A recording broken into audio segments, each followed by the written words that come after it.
I'm not going anywhere near Meta. Even though it reported earnings last night, by the time you're watching this, it was probably a week ago, but it sold off, I think, another 10%.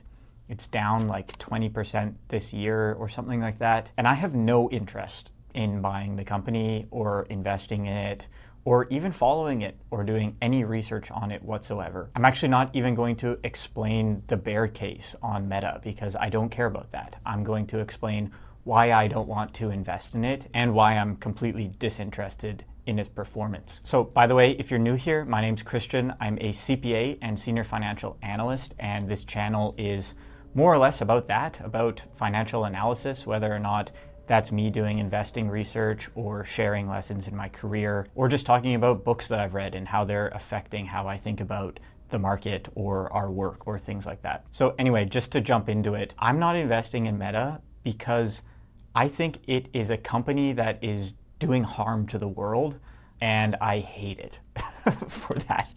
And I don't want to invest in it. But I actually think that's a conversation worth having. And I'm not even going to actually get into why I think it's bad for the world. There's enough evidence out there for you to make your own decision. And you might disagree with me, and that is totally okay. If you do disagree with me, leave a comment below and let me know why. If you convince me, maybe I'll invest and I'll make some money. But what I want to talk a little bit more about is just the idea of why we're doing this. I think the reason that I want to build wealth, and probably the reason you want to build wealth, is to live a better life, or to at least leave behind some wealth for your children or family so that they can live a better life. So why invest in a business that you think is making the world worse? If you think that a business is making the world worse for you, that you have to live in, I don't understand why you would invest in it. I think a lot of people come into the investment game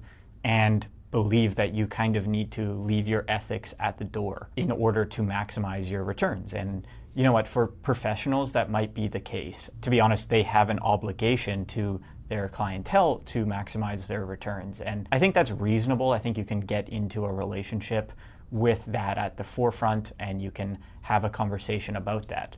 You should have a conversation about that, because if you don't care, then you don't care. That's fine. It's a market and everyone is welcome. But for me, I think that emotions play a role. I think, first of all, if you study any sort of psychology, you kind of realize that your emotions are what allow you to make decisions. If you're unable to feel emotions, you actually lose your ability to make decisions, interestingly enough. But beyond that, I think that emotions have a place in your style of investing. Ultimately, the market exists in order to efficiently allocate capital to the ideas that create value for the world, and profit is used as a proxy for value creation. And again, I'm not trying to sit on a high horse here. I'm making a YouTube video right now that I'm posting to social media. So you would be well within your right to call me a hypocrite. But I just feel like short form content and some of those social networks have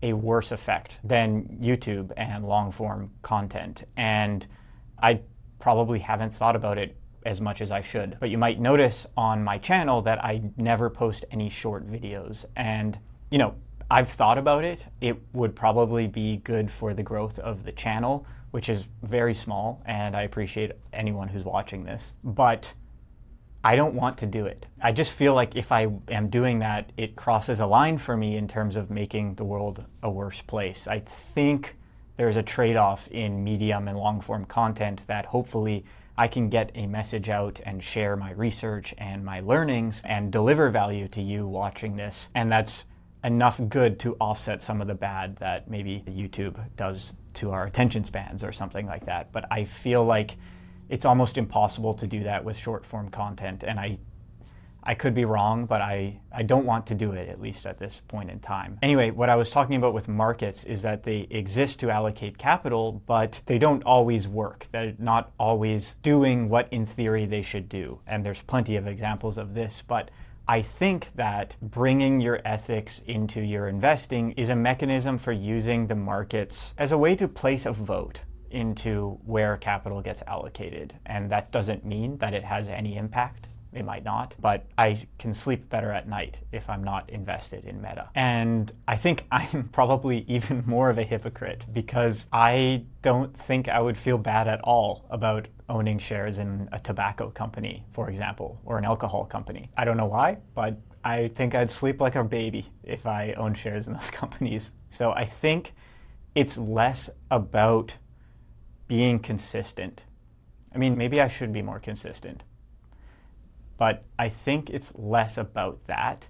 And I think it's more important to let your gut guide you where it matters rather than writing out some specific moral code, because that's hard to do. You can ask all the religions that have tried to do that consistently. So I think it's a situation where you should just trust your gut, and being inconsistent is probably unavoidable. That's just the way the world works. But I think at the end of the day, we're all here playing a game in the markets, and I want to play in a way that hopefully when I win at the end, I have no regrets about it and that I feel like it was worth it.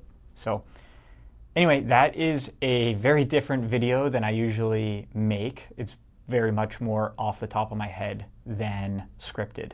But I hope it made you think a little bit, and yeah, subscribe. If you liked the video, watch this video over here. YouTube picked it for you, and I will see you next week. See ya.